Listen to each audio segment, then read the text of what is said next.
Good to have you with us on Urban Debate. We've got 4 big stories lined up for you over the next 1 hour. First up, let's begin with the latest in the Pehlu Khan lynching case. And it is indeed a very disappointing day for those who are hoping for some kind of justice for this family.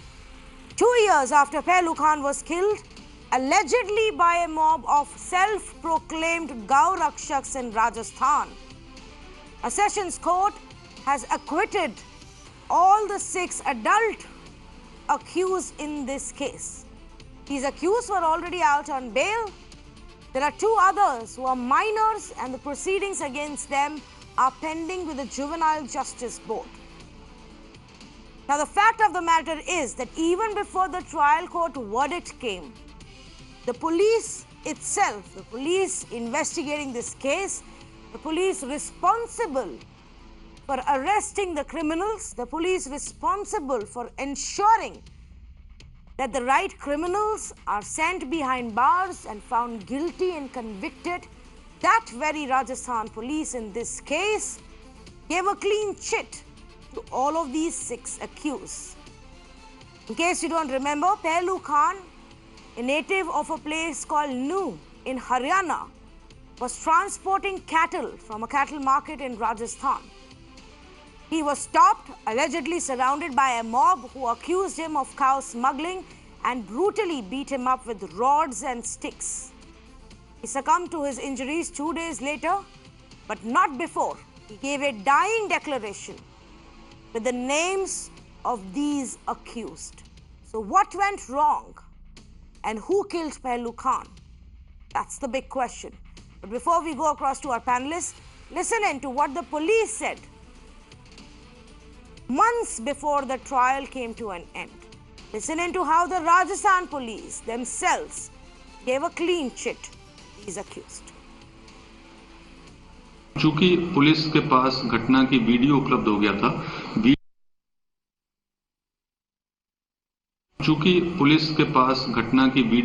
गया था, video में ये लोग कहीं भी दिखाई नहीं दे रहे थे। इनके मोबाइल नंबर लिए गए तो उन मोबाइल नंबर की लोकेशन भी घटना स्थल पे घटना के वक्त नहीं आ रही थी। और तीसरा जो एक बहुत महत्वपूर्ण साक्ष्य था वो था चश्मदीद गवाह, जिन्होंने की घटना के वक्त इन लोगों को घटना स्थल के बजाय दहमी गौशाला में होना बताया था। So according to the police that filed this FIR based on the dying declaration of Pehlu Khan, the police that are after nationwide outrage and protest, bases this video that went viral of the lynching, arrested these 6 people, then turned around and said, well, their mobile records show that they were not present at the scene of crime, that they have not been identified by other eyewitnesses, and the fact that there is a cow shelter eyewitness who says that they were at that cow shelter when the alleged crime happened. That was the case. Who killed Pehlu Khan? Sharad Pradhan joins me this evening, senior journalist. Mr. Pradhan, this is indeed a travesty of justice. And there's only so much that the courts can do when the police, when the government, when the prosecution itself is not interested in delivering justice. This is complete deliberate miscarriage of justice.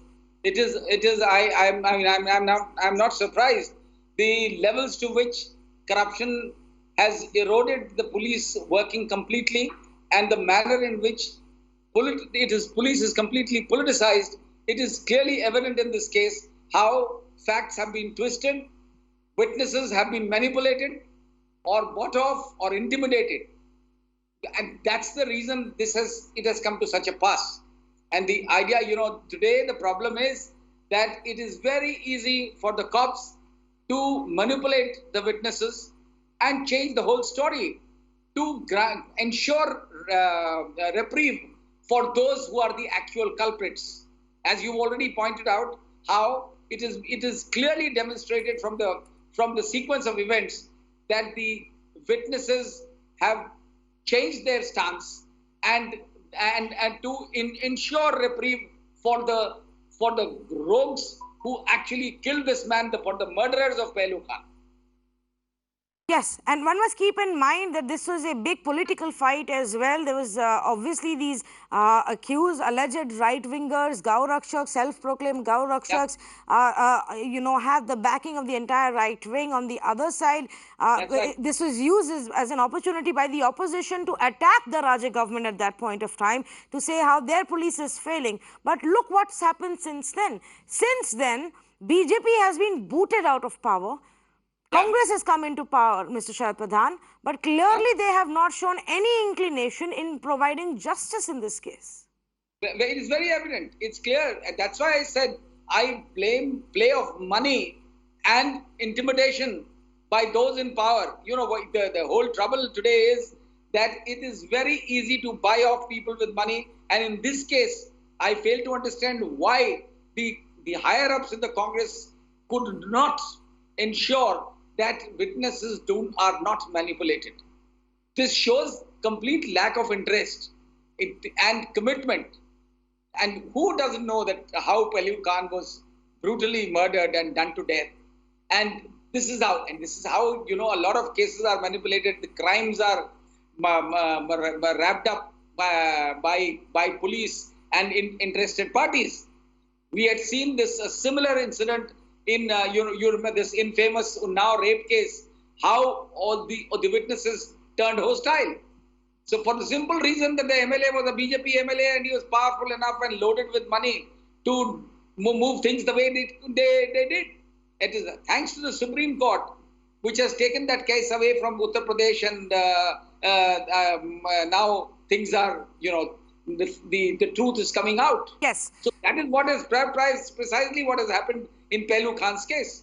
Yes, in fact, there have been reports, and I'm quoting right now from a in-depth report that was actually done by the Wire in September 2018. And the Wire actually went on to report that on one of the key hearing days, when Pehlu Khan's sons were en route to the court to record their statements, they actually were attacked and fired upon by unknown people. Now, that's the extent that, any side can go to intimidate witnesses, to scare people off, to really close this case. But I don't know why they needed to do all of this in this case, especially when the police itself, right in 2017, July 2017 itself, had given a clean chit to these accused. Now, let's try and understand this legally speaking. Ramakant Gaur, good evening to you. Thank you for joining us. Now, as far as I understand, the charge sheet was filed, and then the state CID came and said, well, we analyzed the call data records, the mobile records, we spoke to this cow shelter guy, and we examined the video, and these are not the people who killed Pehlu Khan. What's the legal procedure if after filing the charge sheet, the police itself realizes that these are not the accused?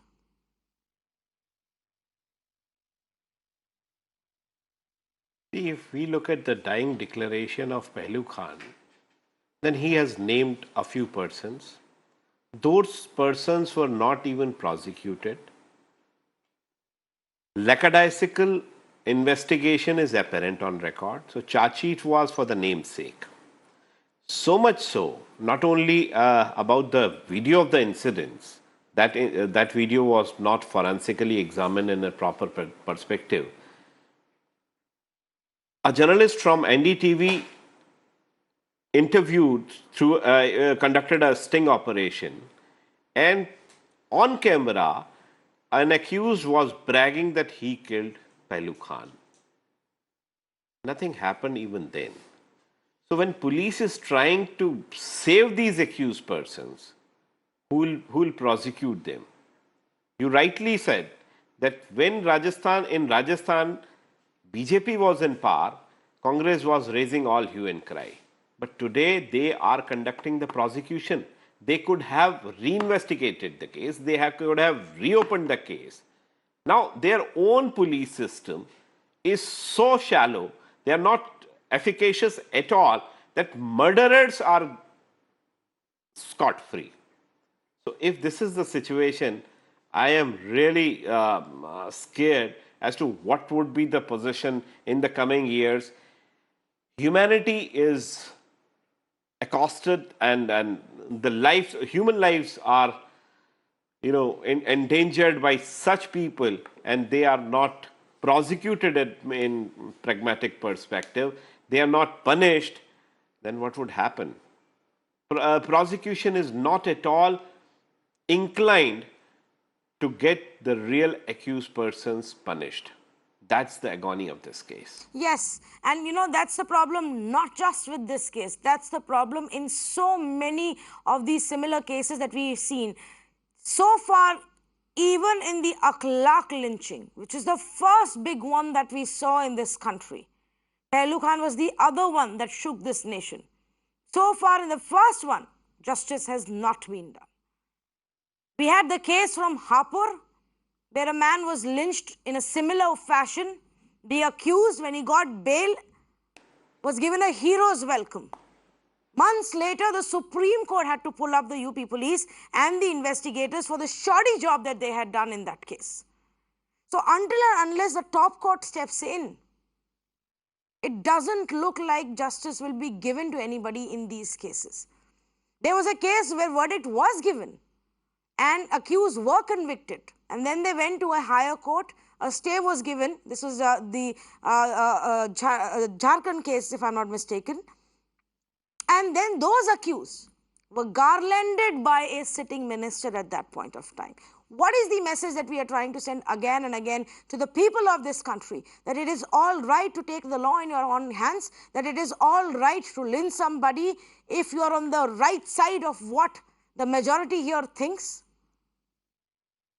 Mr. Vivek Reddy, good evening to you. This is a very, very disappointing day in the way investigations are being done in our country. A man was lynched. His sons were present. They have given their testimony. The video which is available was not forensically investigated. The eyewitnesses who were present, their testimonies were not properly presented. And the police gave a clean chit to the accused even before the court did. Is this how the police and state governments in our country behave? Well, I think the tilting point in this investigation was that the videos were not clear. And this was the reason as to why the prosecution was unable to bring home the guilt of the accused.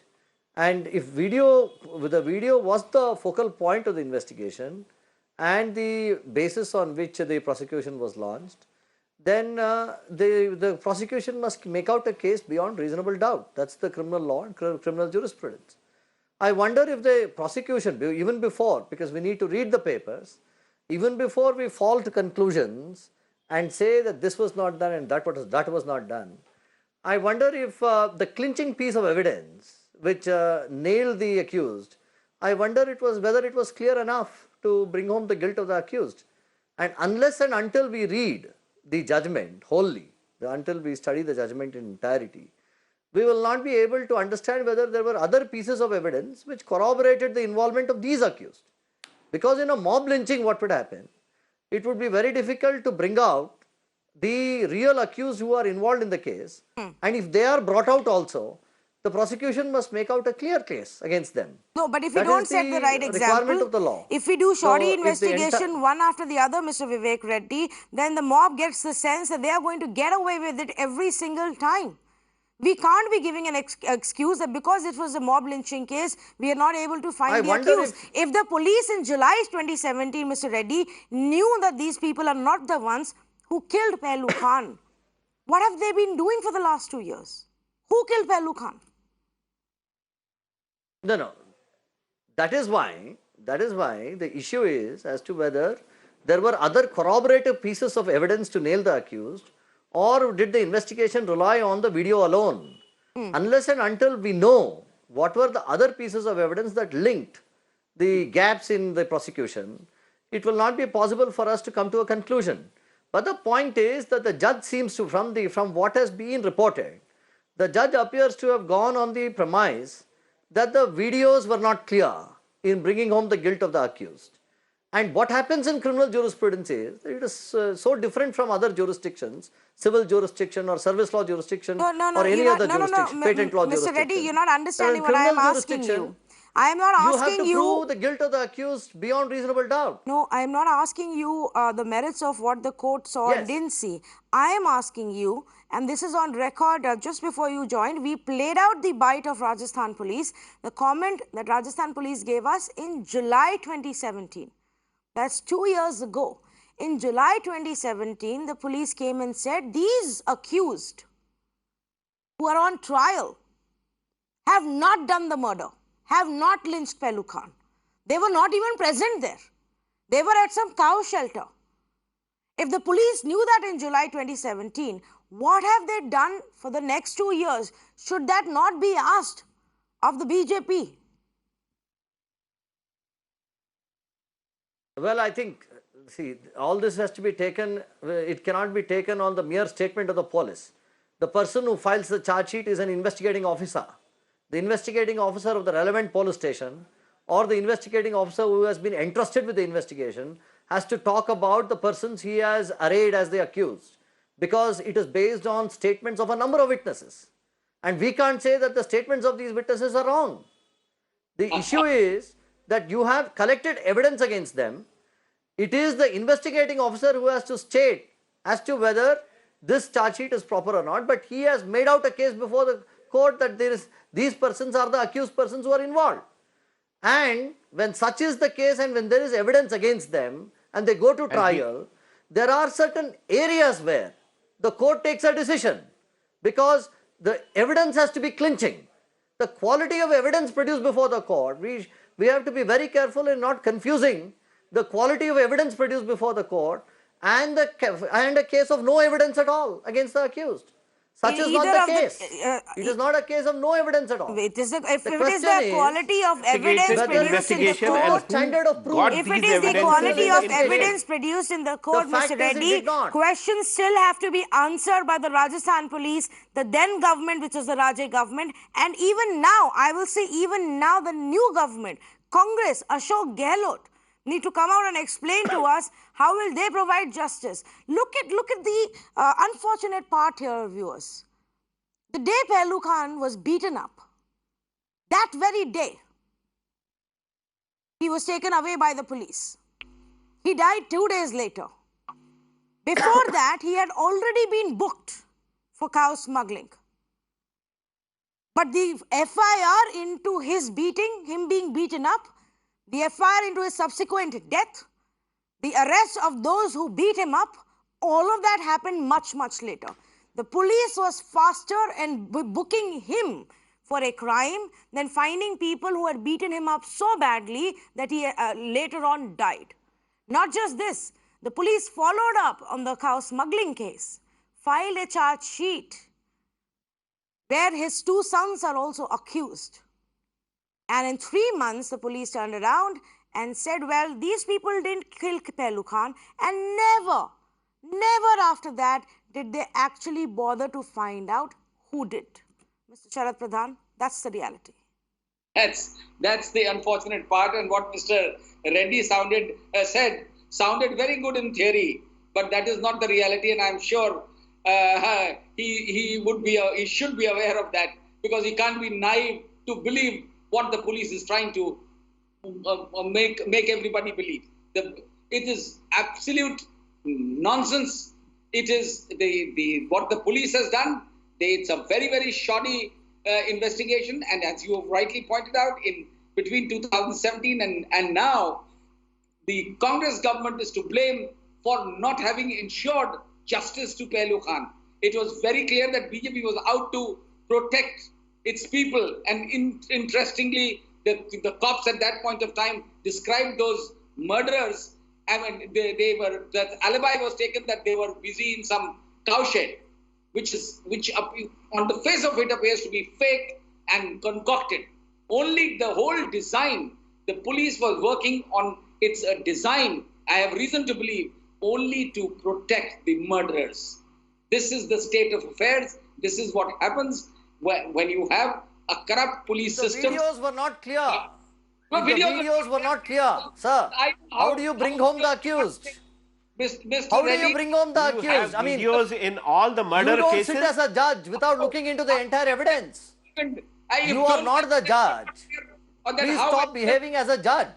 how You will have to look at the evidence. Please read the judgment before you make these comments. Don't be so At naive least to read believe the judgments in its entirety. This is not the way you This is start the way. going This on is the presumptions. reality. You That start means you do concluding not on want to presumptions. the reality. Read the judgment. Read the judgment. Read the Right, magistrate. one minute, please. 1 minute. It's not about reading the judgment. And Vivek Reddy, I know what you're trying to do here. Don't start putting this on the court's verdict again and again. Let me again highlight what we are doing here tonight. We are questioning the evidence that was submitted. We are questioning the intent of the investigators. We are questioning the investigation that is done, because I believe that an honest investigation was not done in this case. It was a farce. Everybody knew from day one that the people who've been picked up will at some point be given a clean chit, and by then it will be too late to provide any kind of justice to Pehlu Khan or his family. Ramakant Gaur, what is the legal recourse? Is there any recourse now? Can we start afresh and start looking for the real culprits if we say that these are not the ones who killed Pehlu Khan? And the Rajasthan government was not handicapped in starting the de novo investigation, but they did not do so for the reasons best known to them. At the election timings, they shout out that something of this sort is happening. They were not stopped by the law of the land to start the investigation again. Since the judgment has come, the appeal would be placed before the higher court, but the High Court would again see the quality of evidence. But in its own wisdom, the High Court has the power, inherent power, to direct, if this is found that the investigation was so bad, High Court can direct them to start the investigation. As a matter of fact, since Vivek Reddy has said about the clinching quality of evidence, Mr. Vivek Reddy, had Pehlu Khan be in your brother or relative, you would not have spoken in such. We seem to have lost that line. A little bit of technical glitch problem there with Ramakant Gaur's line. But I'm going to thank my panelists at this point anyways. We're not going to stop here. We're not going to stop demanding justice. It's unfortunate that the Congress party won't even answer our questions. It's unfortunate that the Congress party refuses to come on debates. If they feel that they can come and make a comment to the media, that Rahul Gandhi and Priyanka Gandhi can come and speak to the cameras whenever they want, be it on Kerala floods or be it on Sonbhadra firing, then the party should have the courage to come and face our questions when we ask them about their governments, their state governments, and their governance. Accountability has to be maintained. It's really unfortunate that right now we can't ask the Congress party what the state government is going to do next. But one hopes that maybe the Supreme Court, which has enough on its plate already, takes cognizance of this case and looks into how justice was derailed, how the investigation was derailed in this specific case. Thank you so much to our panelists for joining us on this big story. We move on to story number 2. And the Chief Justice of India, Ranjan Gogoi, raised serious concerns over the functioning of the CBI, over the autonomy of CBI in high-profile cases. The Chief Justice Gogoi was delivering a keynote address at the D.P. Kohli Memorial Lecture, where he said that unfortunately CBI's failures have always drawn more attention. He pointed out that particularly in high-profile and politically sensitive cases, the CBI probe has not met the judicial scrutiny. Chief Justice of this country, of Supreme Court, highlighted the vacancies in CBI and said that all these concerns have an adverse impact on the independence, on the autonomy of India's premier investigative agency.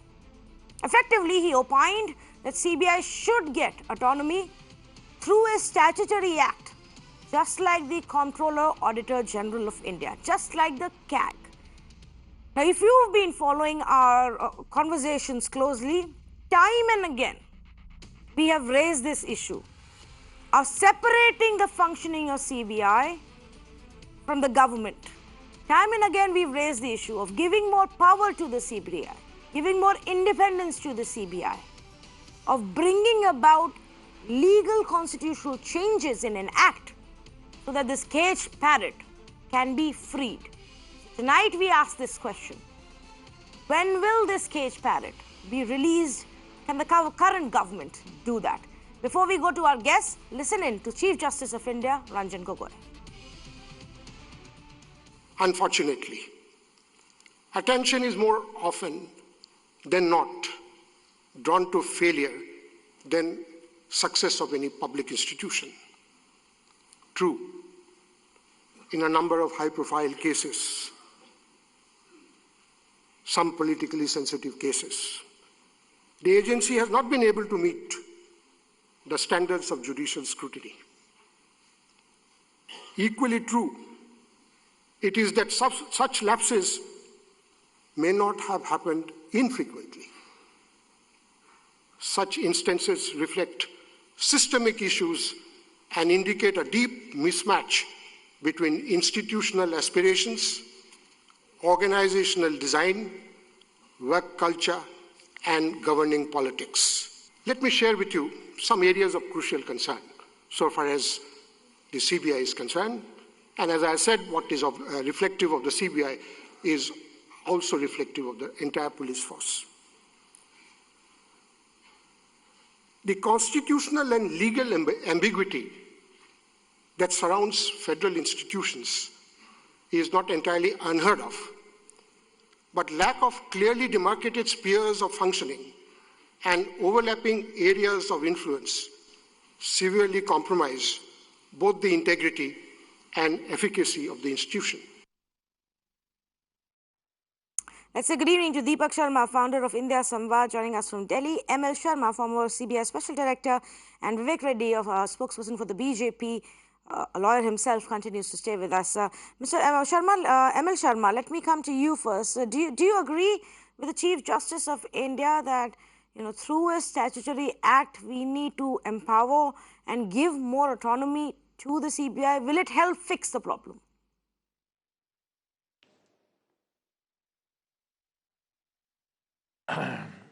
First and foremost, I would like to say that CBI functions under a statute called Delhi Special Police Establishment Act.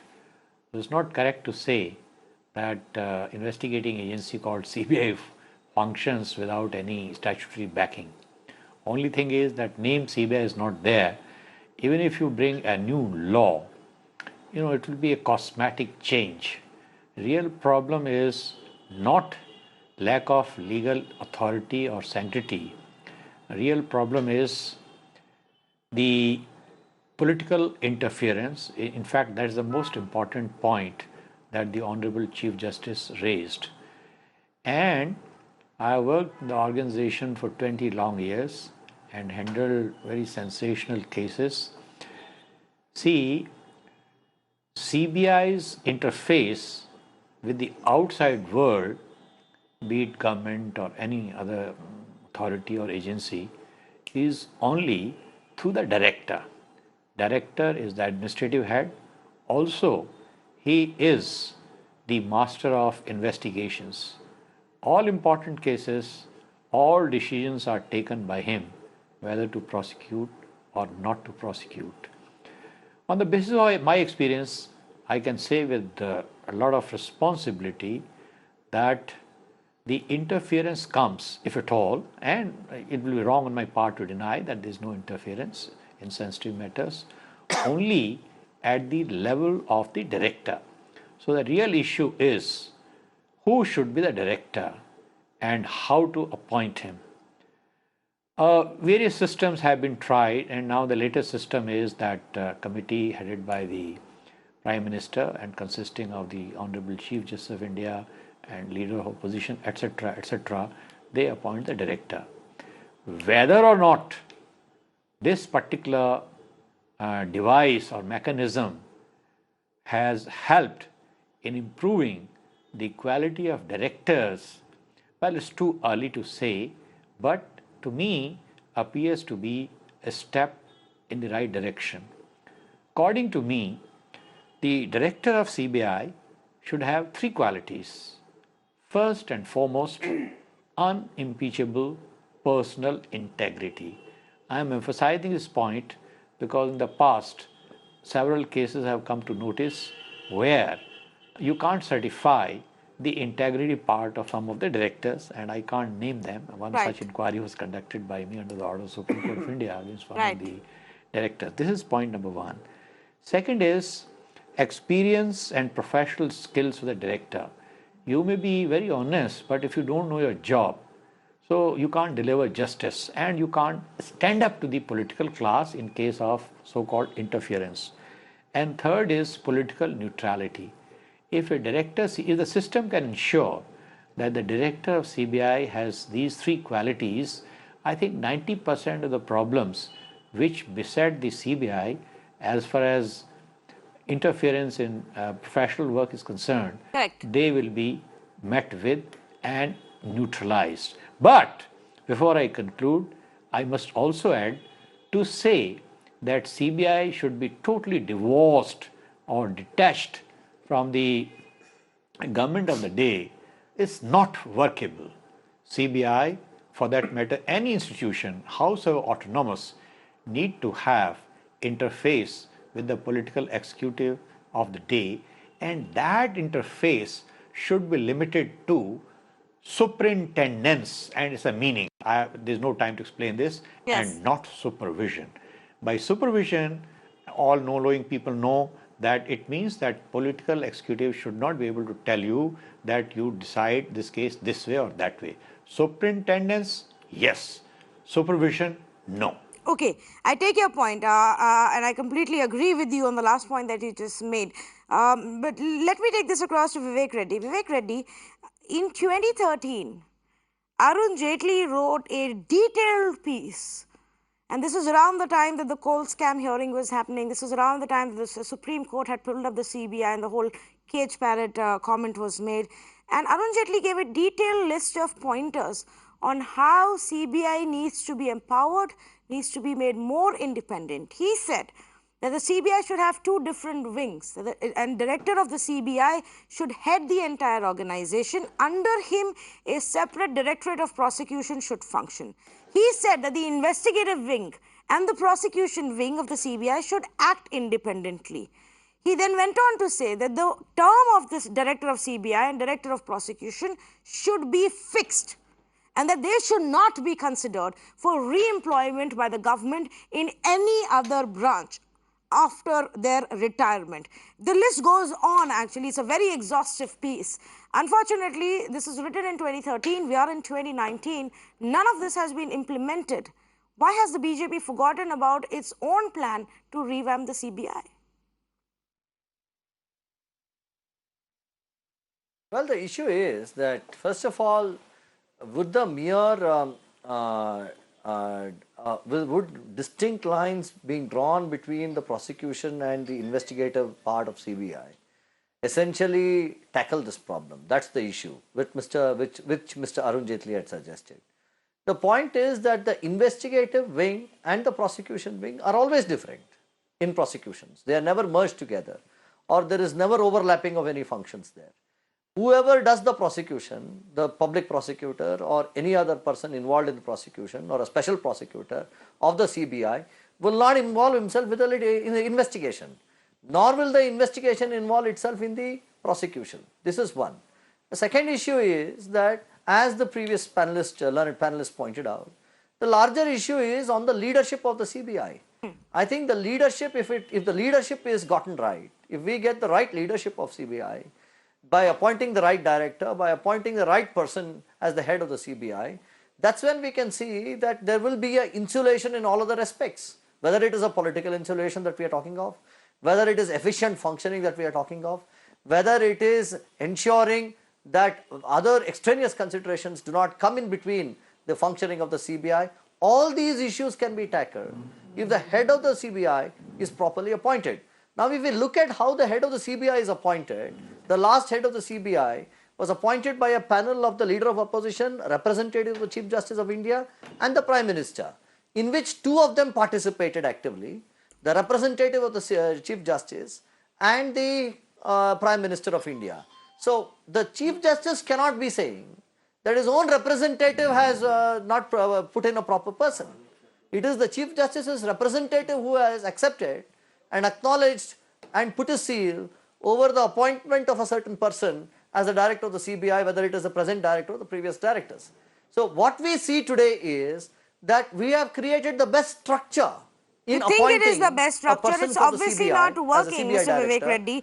You think it's the best structure? It's obviously not working. Let's start by naming the most recent, CBI chief who's now facing allegations of corruption, the special director who had to be forced out and faces allegations of corruption, the ones before that. So you have Alok Verma, you have Rakesh Asthana, you have Ranjit Sinha, you have the one before that, one after the other. CBI chiefs. No, what happened all was, controversial. Obviously, the system that we have in place is not working, and we are not able to insulate the CBI either from political pressure or from any other kind of corruption. So there is something seriously wrong. Now, here is the Chief Justice of India who's making suggestions, just like Arun Jaitley did in 2013. The point is, can this be done or not? Deepak Sharma, good evening to you. You very closely tracked CBI and many of the high-profile cases. What is your own sense? Even if we make it, empowered like the CAG, will that help clean up? First of all, Tanvi, Justice Gogoi is a very significant person here because he's not only the topmost judge of the country, he's also one of the selectors on the panel who appoints the director. Number two, he's not only talking about the leader, that how the director should be. He's talking about the entire agency and some radical changes he wants to introduce. For example, in today's age of technology, we have got most of the major crimes, they're interstate crimes. And we don't have any agency in the country which can look after interstate crimes. CBI doesn't have a jurisdiction, and Mr. ML Sharma, who is a very, very senior officer, of CBI and one of the most decorated, he will agree. Only the court has the power, or the state government has the power, to transfer a case for investigation to CBI. CBI doesn't have a direct jurisdiction. So he suggests that there should be an agency which should take up cases of major crimes in the country. You were just discussing about Pehlu Khan. What happened? Because there was a state agency. It was a local police agency. And you know the kind of prosecution, the kind of investigation, the standard of investigation. And you've seen, despite a video, despite so many media focus on this, everyone went scot-free. So he is talking about structural changes. And he wants, the Chief Justice of India wants to entirely delink CBI from the government's supervision. Because even if you have a good director selected by a panel, and then the agency has a lot of vacancies, there are budgetary provisions, there is legal ambiguity, so many things. So he wants to add more teeth, more legal power, more budget, and he suggests that CBI should be like CJI. And I think India needs an agency to prosecute, to investigate interstate crimes, like NIA. But that's an agency which investigates only terror cases. Right. Okay. That's a very interesting point that you are making. Something like an NIA for interstate crimes, a central agency that does that. Mr. Sharma, what's your view about that?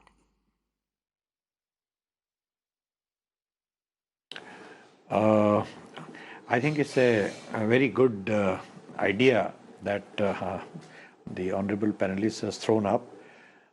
You take example of United States of America. They have a federal court. They have enumerated about 2,000 crimes which can be taken up by the FBI, Federal Investigating Agency of that country. If not 2,000, I think we can list out about 150, 200 major crimes, including interstate crimes, including crimes involving VIPs and so on and so forth, which have national and international dimensions, to be investigated by CBI without depending on the whims and fancies of the state governments concerned. I think this is a wonderful idea.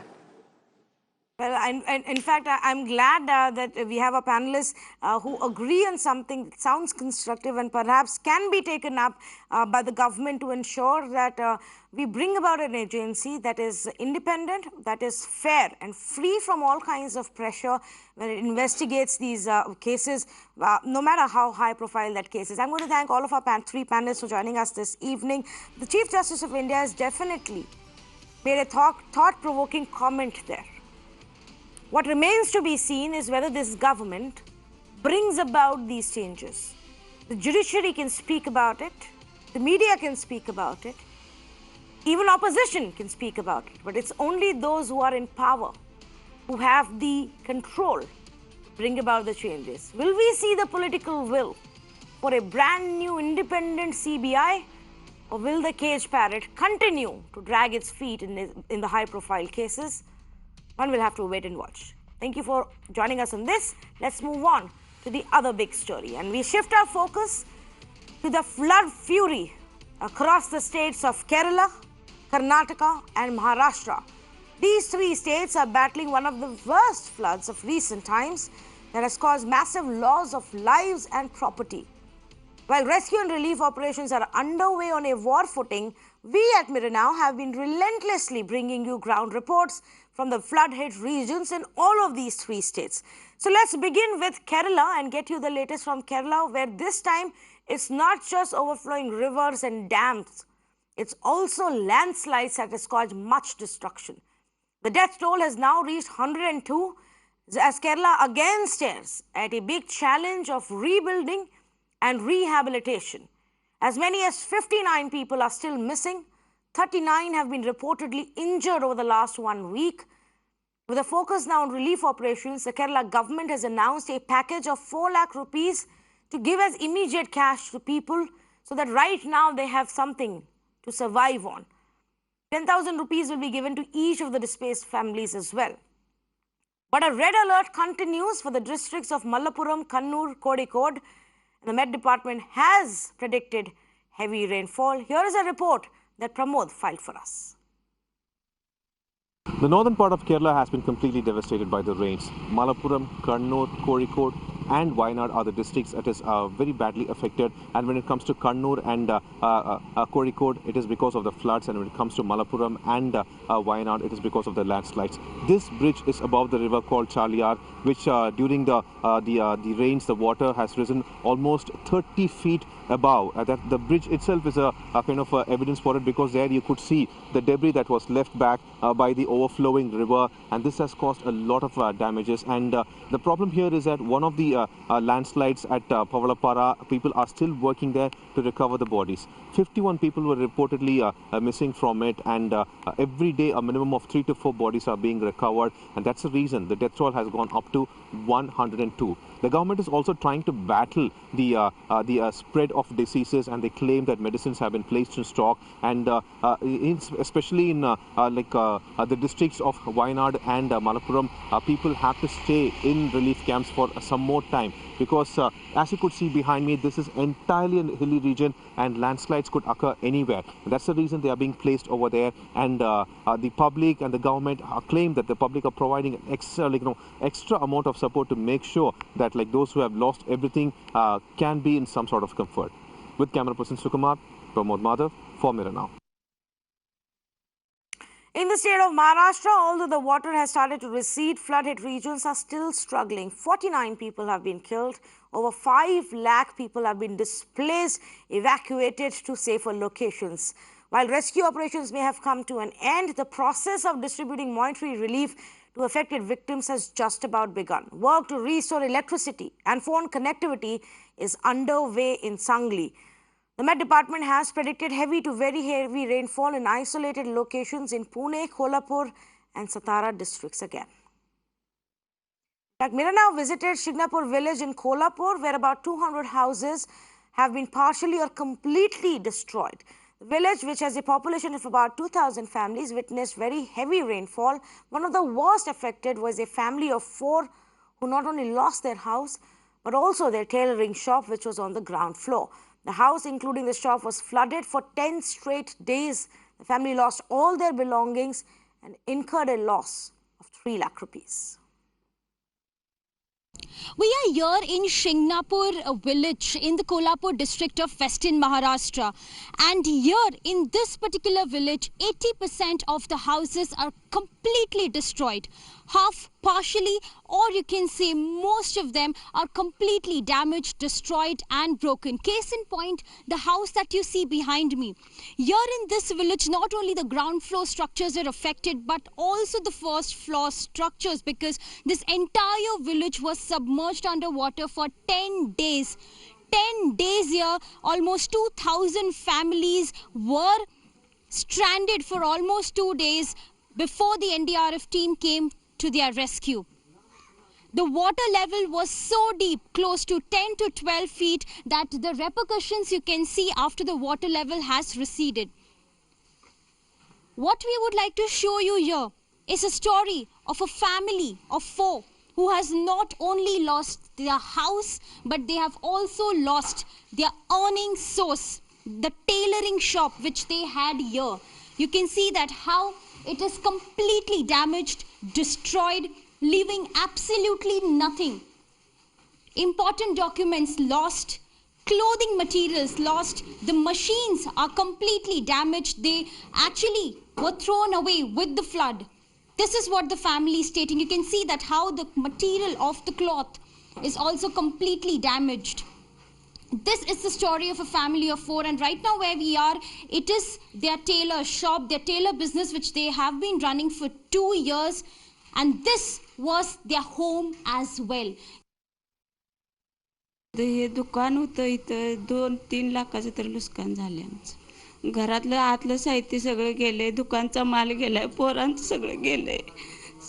पोरं लिवाय अभ्यासाची होती त्यांचं पण साहित्य सगळं गेले, पुस्तकं वह्या काय असेल ते सगळं त्यांचं गेले. जे माल आमचं दुकानचा होता ते पण गेलं. आमचं सगळं ह्याच्यावर चालत होता घर. जैसे कि आपकी वाइफ ने बताया कि आपका पूरा जो सोर्स ऑफ इनकम है वो इसी पे चल रहा था, तो अभी आमचं पोट आहे सगळं ह्याच्यावरच आहे. ह्याचे दुसरा बिझनेस काही नाही. मुलांचं शाळा म्हणा ह्याच्यावरतीच आहे सगळं. म्हणजे This is all we had. This is all we had in our life, and that's all gone. Let's move on. At least 54 people have been killed and close to 7 lakh evacuated due to floods in Karnataka. As floodwaters recede there, 1,151 relief camps are operating where 7 lakh people have sought refuge. At least 100 taluks in 21 districts have been impacted and hectares of crops destroyed. At Thora village in Kodagu district, there are several people who are still trapped inside after a landslide. According to the NDRF team that is part of the rescue operations, at least 8 people are feared trapped. Specially trained Garuda force from Bengaluru was brought in this evening to help out in this specific incident. Well, rains have wreaked havoc in the state of Karnataka, and in Kodagu, a landslide in the Thora village has claimed many lives. Well, in fact, you would be able to see the struggle that the NDRF personnel are having at this point of time. As many as 6 bodies are still feared to be trapped inside this very landslide.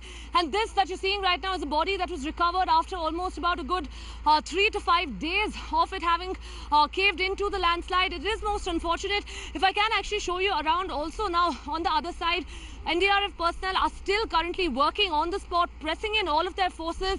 They've called in Hitachis as well at this point of time to try and ensure that the work is, speeded up. And most important to remember over here that as many as 6 bodies are still feared inside this very landslide in the Thora village in Kodagu, which has been deadly. In fact, we also, of course, spoke to some of the locals here who witnessed the landslide. They said that they had a run for their lives quite literally on the day that they saw it caving in. Well, we'll have to hope and pray that the NDRF personnel are able to press in their best efforts and retrieve the remaining bodies as well. With video journalist Pradeep in Kodagu, this is Neha Hebale for Mirror Now. With that, it's a wrap on this edition of the Urban Debate. Have a good night.